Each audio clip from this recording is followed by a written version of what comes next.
فلنتعرف معا على أشهر الأفلام التي دارت حول قصة سندريلا.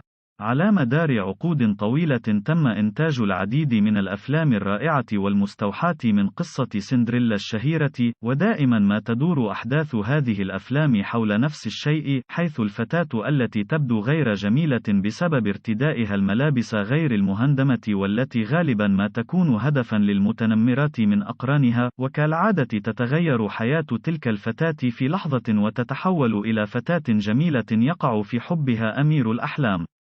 أما عن قصة سندريلا الأصلية، فترجع قصة سندريلا إلى العصور الغابرة. فقد ذكر المؤرخ الإغريقي سترابون قصة مماثلة عن خادمة مصرية من أصل يوناني تدعى روهدوبس، التي تخلفت عن حفل أحمس الثاني بسبب قيامها بأعمال عن الخادمات الأخريات. فأتى نسر وسرق حذاءها ووضعه أمام الملك.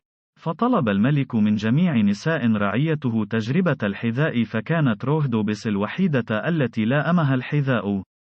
فوقع الملك بغرامها فتزوجها. ويمكن الرجوع لأصول القصة حتى القرن السادس ما قبل الميلاد من أيام إيسوب 620 إلى 506 قبل الميلاد، المشهور بتأليف القصص الخيالية.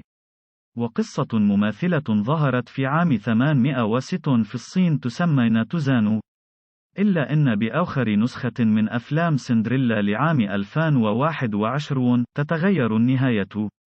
ففي جميع أفلام سندريلا الماضية كانت لها نفس النمط بنفس النهاية، إلا أن ذلك تغير بالنسخة الأخيرة لذلك العام.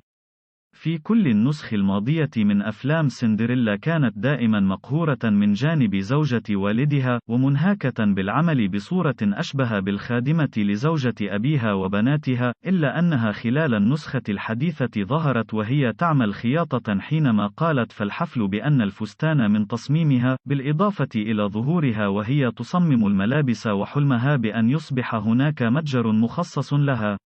دائما ما تتسم أفلام سندريلا بخطفها لقلب الأمير في حفل اختياره لعروسه من بين نساء المدينة، الأمر الذي يحصل من جانب سندريلا أيضا مع دقات قلبها بسرعة بمجرد رؤية الأمير، إلا أنه وخلال النسخة الأخيرة من سندريلا تتغير الأمور للمرة الأولى. فمع عرضه للزواج عليها والكشف عن حبه لها فاجأته بجملة وماذا عن عملي، وهو ما يوضح رفضها الأمير بسبب عملها، مما جعل الأمير يتنازل عن منصبه لأجل الذهاب معها حيثما تريد وتحقيق حلمها بالعمل. شكرا للمتابعة، نأمل أن نكون عند حسن ظنكم. نرجو الدعم والاشتراك.